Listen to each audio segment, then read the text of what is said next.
Hey, everybody. Hi from Robben and Hello, everyone. Kelly. We just went through a whole bunch with the audio. We're working hard to make the audio a little bit better for everyone here, for the performances in particular, the playing and the guitar.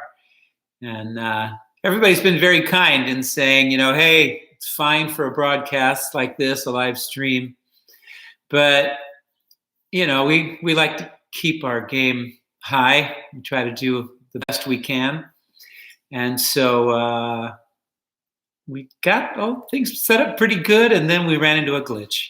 Last minute, we're just like last week. We're just not, pros at this, but no. Everyone seems to be happy, and we're doing it. We're here. Everybody's happy, and we're stressed out. Right before the broadcast, like, holy mackerel. But we're here. But we're here. Yeah. And definitely do some playing for you not too long from now. We've decided we like doing it earlier in the live stream, but we want to make sure that everyone's arrived. Some people take a little while before they get in. So we're going to try to keep it to an hour today so that it won't take too much of people's time. Exactly. So hope everyone's doing well out there. Once again, the sequester, things seem to be opening up, which I think is good news for people. In some places. Yeah. Here in Nashville a bit. Went out shopping yesterday, and everyone was masked up, had to wait like 40 minutes to get into Whole Foods. Yeah, we should put on our masks. Yeah. Next time. We just have cool masks. Yeah.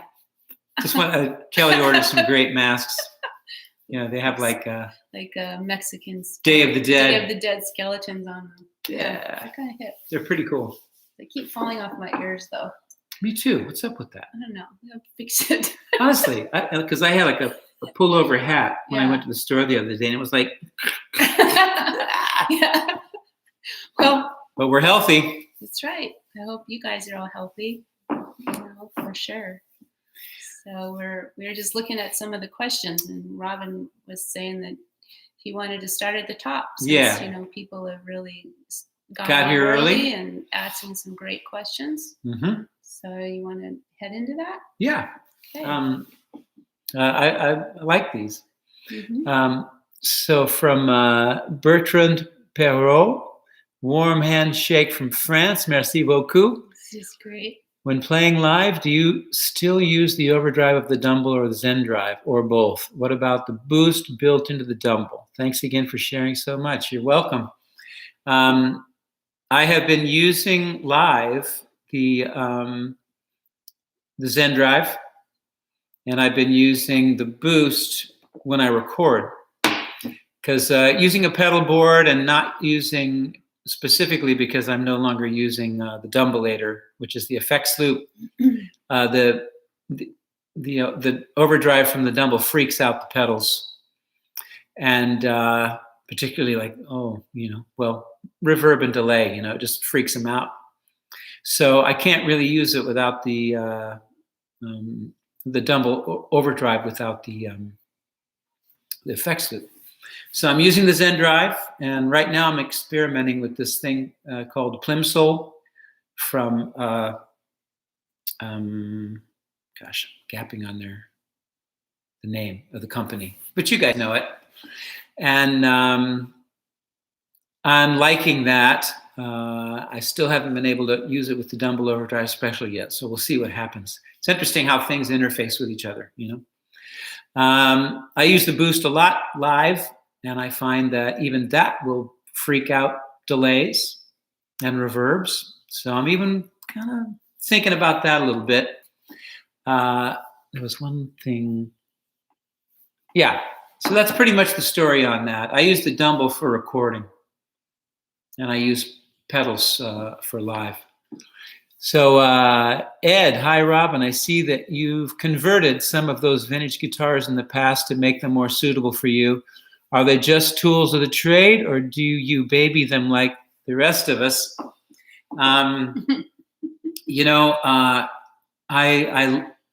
I love my guitars, and it's always been difficult to make those changes.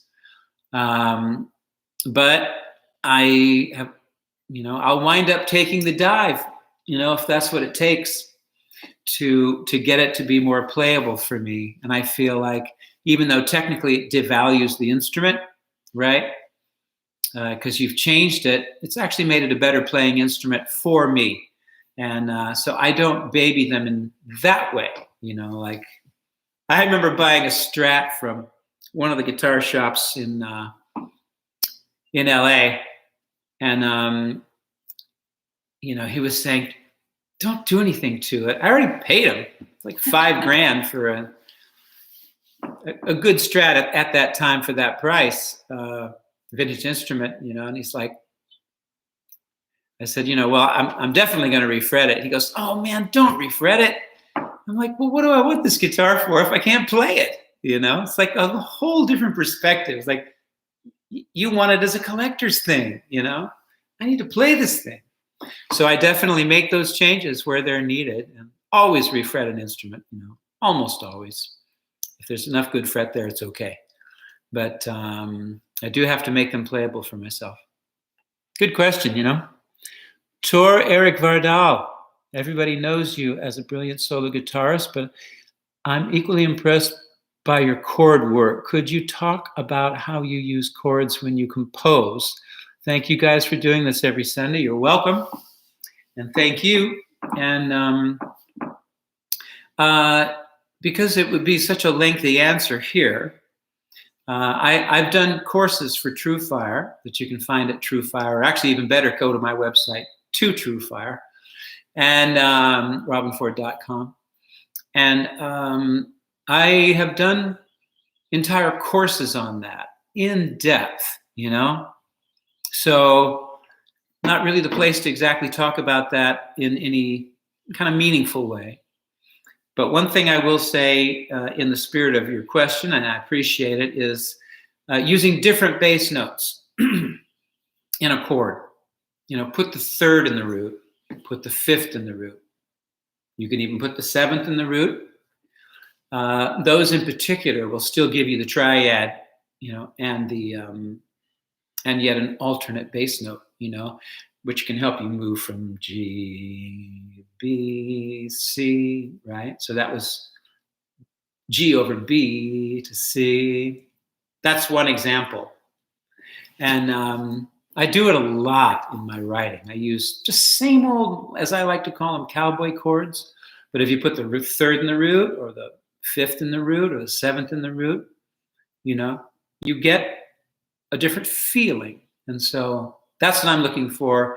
I use chords to express the feeling of the song at that time, and they don't even have to be a different chord. You can just change the bass note and you get a different feeling. So if you're really interested in this, I would recommend my course on TrueFire. I think it's called Chord Revolution. Yeah, I was going to ask you which one you think. Yeah, Chord Revolution. Yeah. Pretty sure. But there's a bunch of good stuff there. Thank you. Go Cool Ram. Oh, I need to answer that man. Hey, Robben from India. Hello, sir. Namaste. I love Yellowjackets, and particularly the song Imperial Strut, in which you sound too good. Please talk about your experience in the Yellowjackets. Imperial Strut. Yeah, do that. Thank you. And so I actually started the group Yellowjackets. I put the band together as my quartet to record my first solo album for Elektra Records, and that album is called The Inside Story. And that was the birth of the Yellowjackets. So after about a year, that band never actually toured together under my name, because two of the guys went off and had got very high-paying gigs, and they had to go. So Russell Ferrante and I used a different bass player and drummer when we toured a little bit with that band, that album, The Inside Story. After that, my manager at the time suggested shopping a separate deal for the band as an instrumental group, because I was starting to go more towards songwriting and singing and presenting myself in that way, back to R&B and blues like I'm doing now. And it was a good idea, And so the Yellowjackets signed their own separate deal, and I was a guest with the Yellowjackets, basically, because I was signed with Elektra Records, and the band signed to Warner Brothers. So I became a guest, and I did basically the first album, of course, and half of the second one, I think. I think that was Mirage à Toi, maybe. Not sure. But in any case, it was a very short-lived experience for me, because I was doing my own thing, and the band was set up to do its own thing. So it was a brief but very, I would even say, karmic, relationship. All of us fit like a hand in a glove to the music that we were making at that time. And Russell Ferrante, Jimmy Haslip, and I are all born within 3 weeks of each other. That's pretty wild. And Ricky was certainly younger. So anyway, it was a great, very productive, good thing that happened there with that band. And so I'm very proud of my work with them. Thanks for asking. What do we got, babe? You want to go back up? No, just going Midrider 335? Yep. Hi, Robben and Kelly from New York City. Do you remember? Yes, I did want to answer this one. Do you remember what guitar you used for the solo on Don't Let Me Be Misunderstood? Love the tone on that. I've heard many versions of that tune, but yours is the best. Thank you so much. And a lot of people don't know, most of us heard that song for the first time from the Animals, before it was Eric Burdon and the Animals, right? Which was big time, heavy duty, one of my favorite bands, in the British invasion. I gravitated toward those blues bands, as you might imagine. But it was originally from Nina Simone. And I understand that she was really upset with the Animals for recording that song. But because they had the hit. But anyway, the guitar I played on that is a Mono 355. Red, black ebony fretboard. And I had really hoped that guitar would kind of become my guitar, my main one, because I'd always been looking for something but not 335, because I don't know, the 335 was just too dark for me. And so it was a Mono 355. So basically a 335 with an ebony fretboard and gold hardware, And it was okay, but the neck on it was quite slim. And I was at that time in search of, I did go through a long period of actually trying to find a Strat that I really dug, a Rosewood Strat.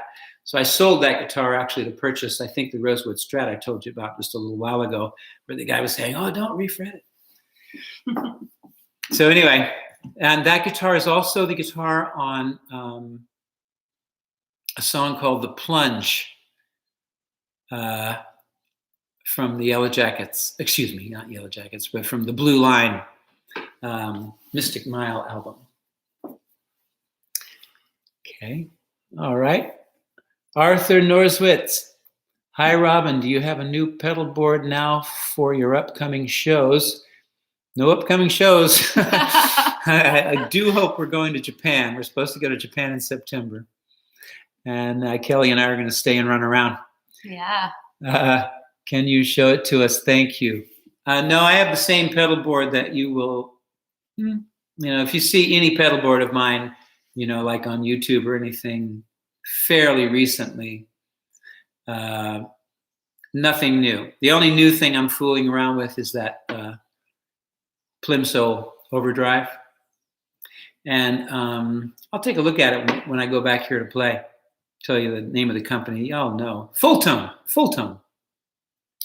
So that's the only kind of new addition, and it still isn't newly added yet. We'll see what happens. So I'll ask one more question before we go play. We got Stockholm, Sweden. So sweet. Hi from Stockholm, Sweden. Stockholm, one of the Victoria, most beautiful Australia. cities in the world. Whoops. What happened? We had Australia, Victoria, Australia. I wanted to ask you the truth about the Truth album. Thank you once again.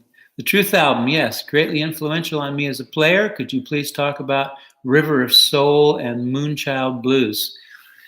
Sure. I'm very proud of that record. That's a damn good record. And River of Soul, pretty cool song. I wrote that with another man named Danny Flowers.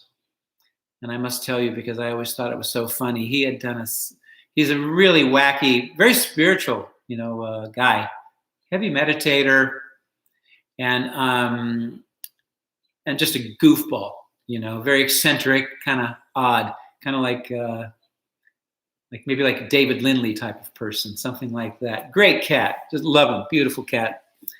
And he gave me a copy of his record, which I think he'd produced and released on his own, and it was called Forbidden Fruits and Vegetables. So Danny and I wrote that together, and I had in mind the Robert Johnson come in my kitchen, right? There's a point where he goes, "The time is coming. It's going to be so. You can't make the weather. You can't make the winter, baby. Just traveling so. Traveling so." I'm pretty sure that's what he says. A friend of mine thinks he says "travel on soul," and he had translated it in that way to me. And that's the first. That's the first line of the song. Travel on soul, right? Sometimes you get lonely. So Danny and I wrote that song together. I just gave him that line, How about a title? I thought of it as a title, Travel on Soul. And River of Soul, that might actually have been the title initially. And that kind of, I remembered that or something. But he and I wrote that song together at his house years ago. And what's the other song? There's another question about. Okay, but there was another song he asked about. Sorry. The Truth album.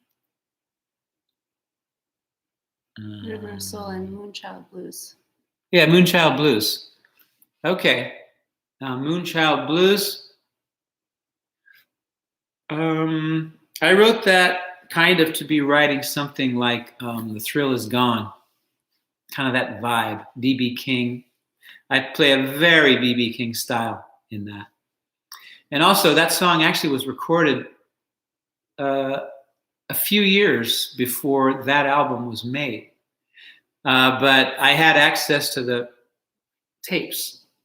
We were still using tape in those days, And I just re-sang it and used exactly that thing because it had all those wonderful horns on it and everything, I'm playing piano on that, by the way.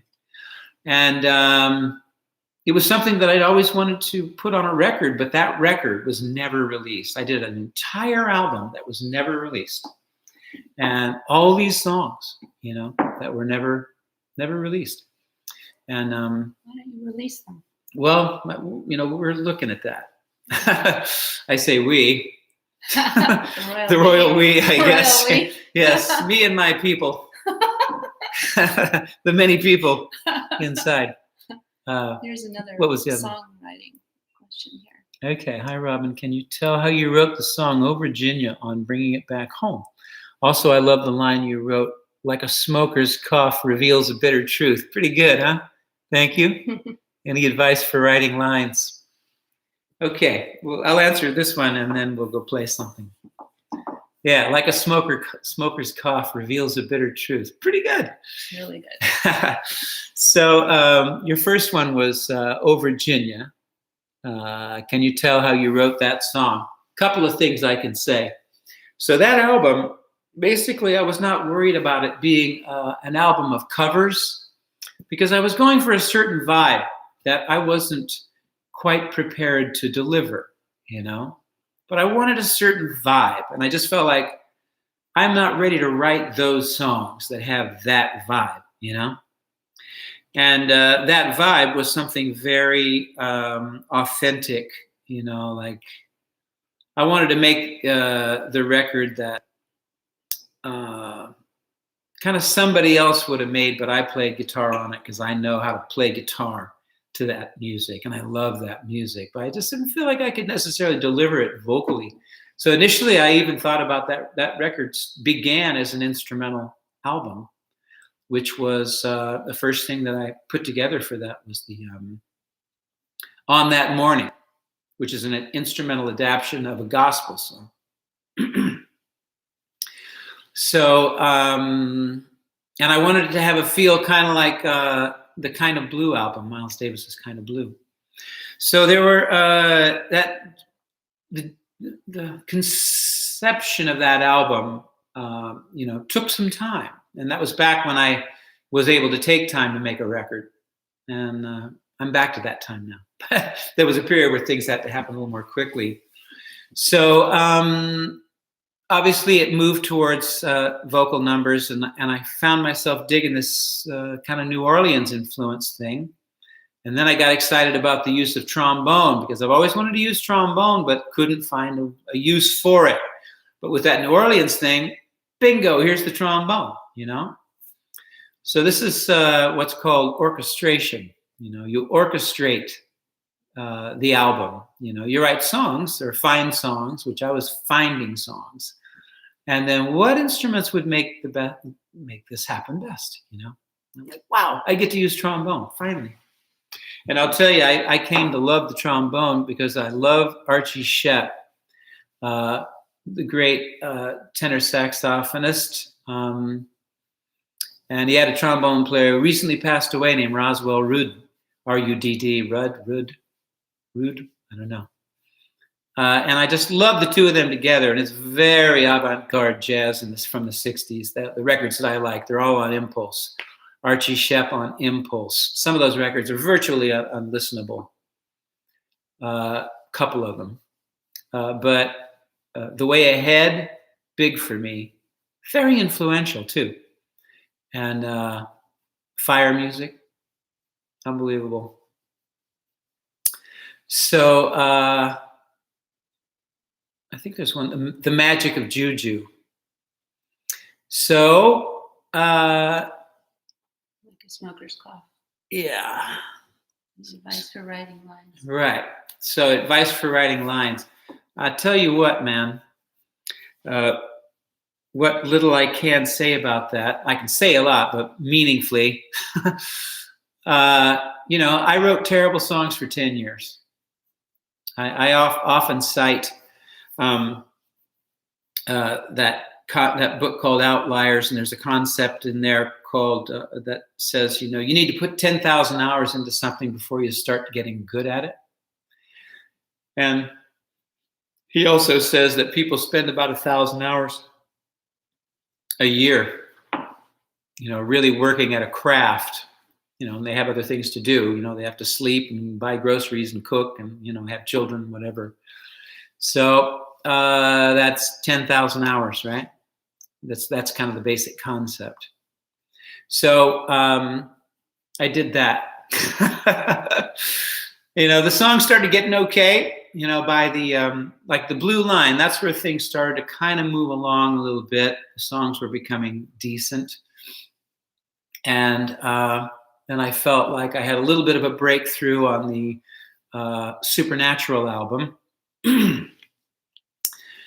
But then things started to evolve. And the reason I'm even telling you all these things is because a lot of it is just, I believe, it is absolutely neurological.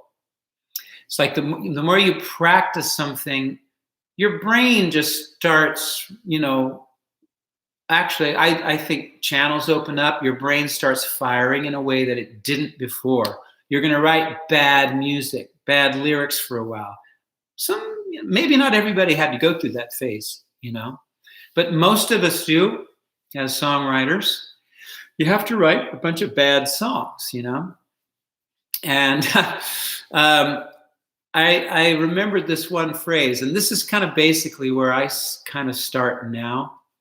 Bob Dylan once said, in order to write a good song, you have to have a good first line. So I'm really big on the first line. And so if you notice with my songs, they always have kind of I would say in the more recent past, they start off with something a little bit, compelling. That opening line needs to be compelling. If you don't have a compelling opening line, it's doubtful that a story will follow, Nashville writers, a big thing has always been a title. You have a good title. So the title should be kind of compelling in some way. Jimmy Webb, his book, Tunesmith, I would highly recommend.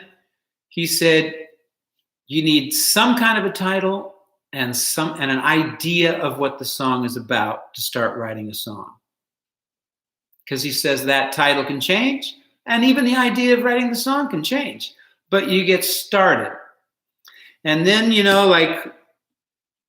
ideas kind of will come if you have any actual notion in mind, then you personalize that notion, if it's jealousy or anger or, love or whatever, we've all experienced those emotions. So you personalize, even if you just made it up, if you personalize it, you will have things to say, and then that thing to say, especially that thing that really kind of comes from an emotional place, probably have some juice to it. Maybe it doesn't fit a line that you wrote, so you will change that line.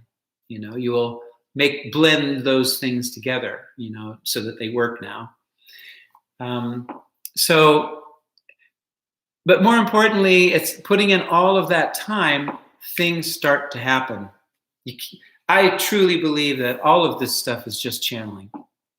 Nobody is actually making anything up. It is just, it happens because your brain starts firing in that way. I still do, a little less so these days, but a thesaurus, and the rhyming dictionary, those things are kind of important. I did a lot of writing with Michael McDonald a few years ago. We did a bunch of writing together, and very little of it has seen any kind of light of day, but we wrote a lot of good songs.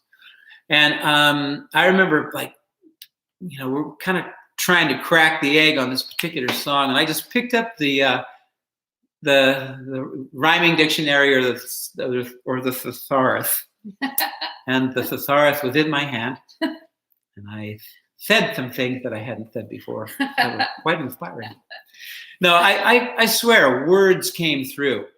Words came through. That just book, picked it up? they came into me. That's how I felt about it. You know what I mean? It was happening in a way that I had nothing to do with. And your brain just starts, you just start clicking. Alliteration is a big thing, right? Love the life I live, alliteration, right? Lots of L's. That stuff it will just start happening. So you just put yourself into it and work at it and work at it and work at it and work at it. And it will happen. I guarantee you. All right. Okay, should I play some music? Okay, yes. Bear with us. We're gonna set you up again. We're gonna shift back. But I do want to say, seriously, I had things that I wanted to do that I because we have all this technical stuff, I didn't get to it. So I'm a little unprepared in this way, but I'm just going to try some things, okay? So hopefully the sound will be better, though. So that's our aim. The sound, it will be better. The sound will be better, and we're happy about that. I hope it makes a difference to you, too, because it burned up my practice time. All right.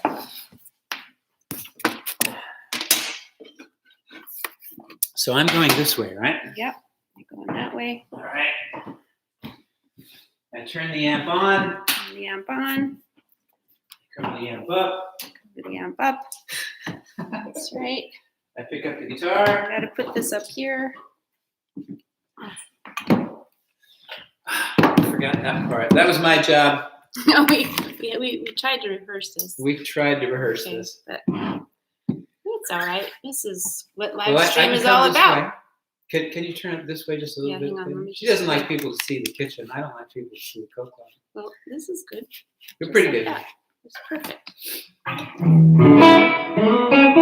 Let's see if people are hearing it. Check and see. How does it sound, everyone? Yeah, so give us a little bit of feedback. And can you hear my voice all right? How does it sound, everyone? Sounds great. Sounds great. We hope it's Sound is outside. good. Okay. Yeah, I was going to do... Sounds good. Sounds great. Sounds good. Sounds clean and clear. Cool. All right. Yeah. Okay, Robben.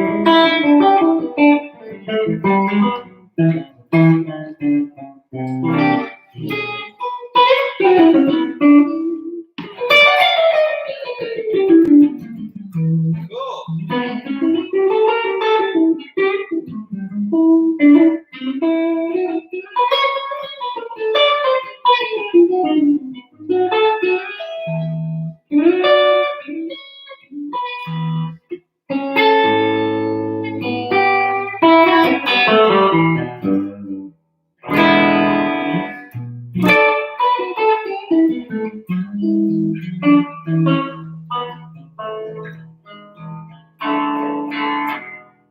Okay.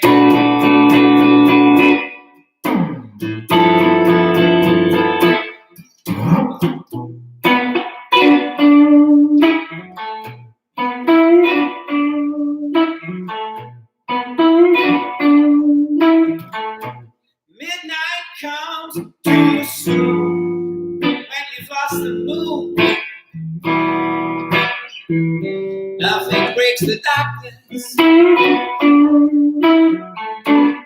only the bedroom light, and it's much too bright.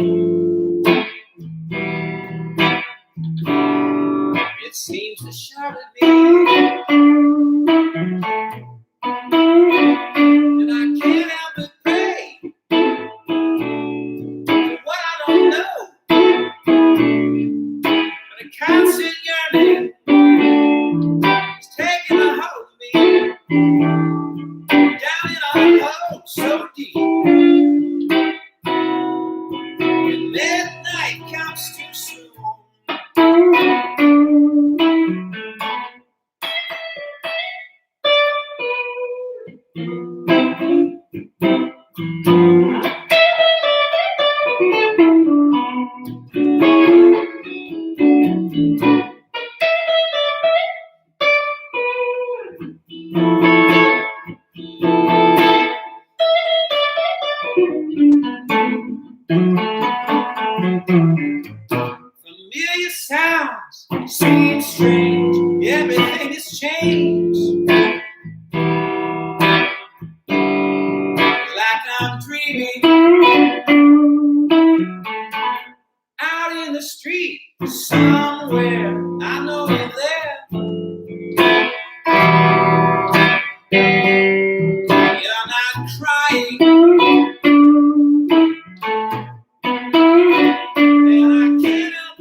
Yeah,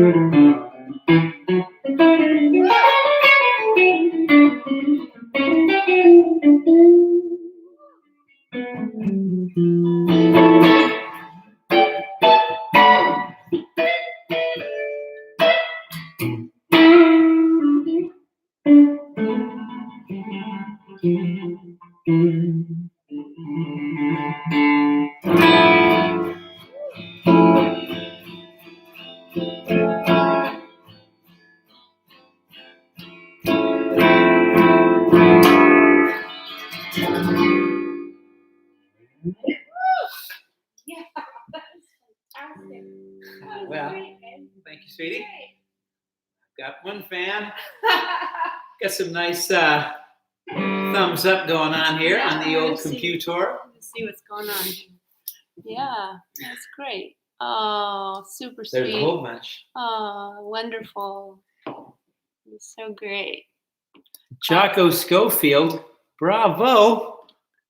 Magarud, lots of claps. Lots of claps. There was somebody who was on, I think from Argentina last week, and they kept asking us to say their name, and we didn't see it. So if you will tell us about you again, we will say your name. Say your name. Because we don't want you to be sad. Yeah. Because you were sad. You said you were sad. We're so sorry. Yeah. So sweet.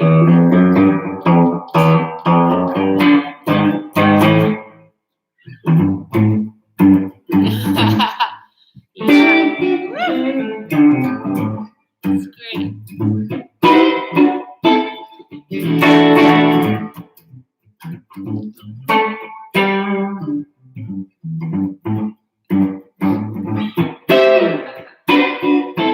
I can see it in your eyes.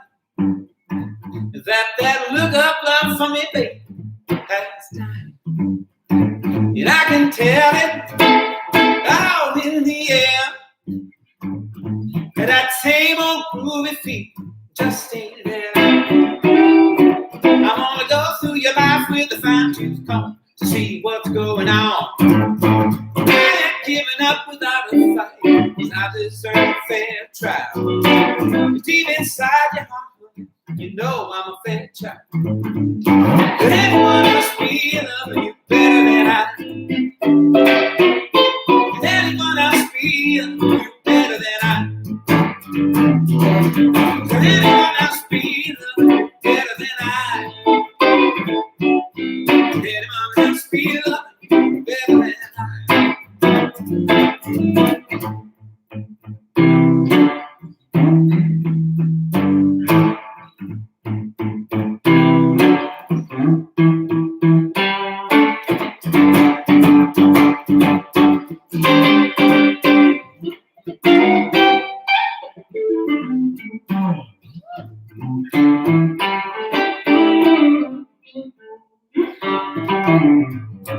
I can sense it in the air. That same old groovy feet just ain't there. And I can feel it in your kiss. Can't go up much longer like this. I'm gonna go through you, use every method that's ever been known to see what's going on. I only want you each and every day. More than one, I need you, baby. More than words can say. If anyone else feels you better than I do. Does anyone else feel love you better than I do? 'Cause I know that I please you when you make screams, yeah.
prepared next week, by the way. I just kind of jammed out some things I was familiar enough with.